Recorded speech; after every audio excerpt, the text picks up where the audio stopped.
Hello guys, good morning. Samahan niyo muna ako ngayon, pupunta tayo sa Sansescans. Sansescans is a small neighborhood in Sandam and it's also near in the Sandaig. Ano nga bang makikita natin sa Sansescans? Siyempre, ang windmills, wooden shoes, and cast or cheese. This place is also famous tourist spot here in Netherlands because of its well-preserved historic windmills and wooden houses. Now, nandito ako sa Sandaik. Oh, ang lakas ng hangin. Hi! Oh, tinatangay ako. Yan sa likod, yung mga windmills. So, yan yung mga bahay. Punta naman tayo sa kabila. So, ayan yung neighborhood ng Sandam. Sa likod ko, yun yung windmills. Bye!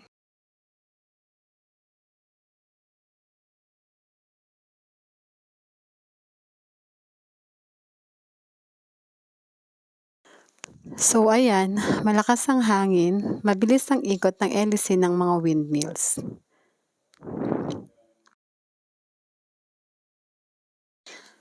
So, yan, papasok tayo dito para makita natin kung paano nakakatulong sa pangkabuhayan nila ang windmills. Pero bago yan, ikot muna tayo dito.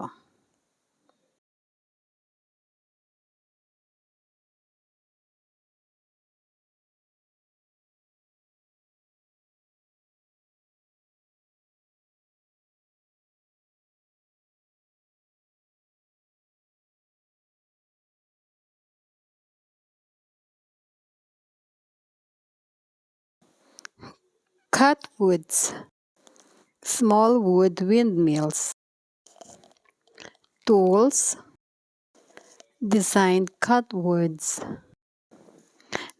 These are the sample size of the cut woods and the tools. So look at this, guys. This time they use the windmill for cutting the woods. Look at that.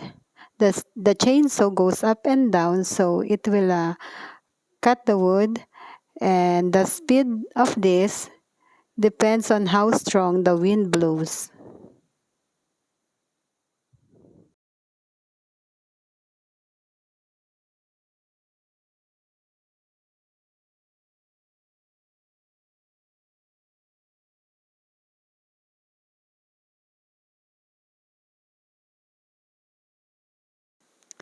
So here is the whole diagram of the windmills, and these are the type of woods they use to build it. If you're going to press the button, you will see which part of the windmills they use that kind of woods. This one here, okay, this one here, and then this one here. So that's it. To build the windmills, they use different kinds of woods, okay? So after the windmills, pupunta naman tayo sa cast. Alam niyo ba, dito sa Netherlands ay napakaraming klase ng cheese? So this time, inalam ko kung ano yung top 5 cheese dito sa Netherlands. They have Edam cheese, Leerdammer cheese, Maasdammer cheese, and Blue-Dammer Graven cheese. At syempre, ang pinaka-famous cheese dito sa Netherlands ay ang aged cheese or the Gouda cheese.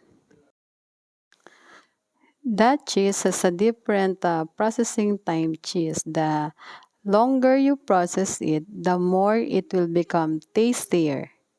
So Gouda, they process it from 1 month to 10 months, sometimes up to 2 years pa if they wanted to become aged cheese. And that is Gouda cheese famous. Jaran! Wooden shoes. Wooden shoes is a part of a Dutch culture and history. Sa panahon ngayon, are Dutch people still using wooden shoes? Yes, there are still some Dutch people who use the wooden shoes. Those are who work in a factory, artisan, farmers, fishermen, because of it is made of wood, so meaning it is hard. So it serves also as their safety shoes.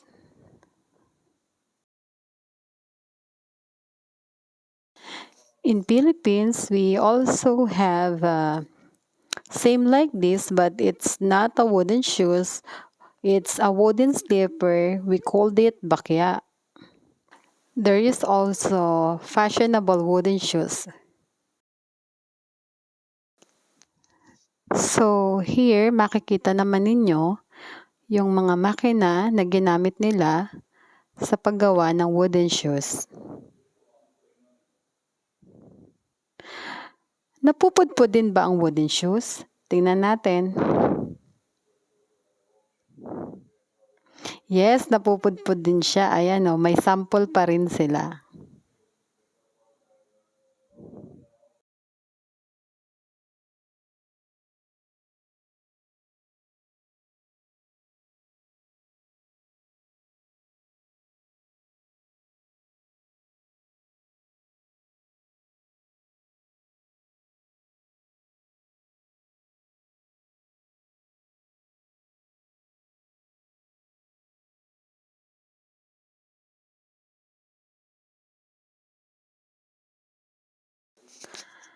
Thank you guys for watching. I hope you like my video here in Science Scans.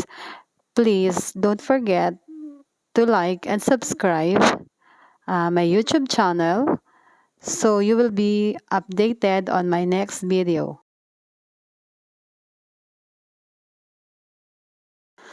Once again, this is Bebski, your Kabitenyang Lakwatchera.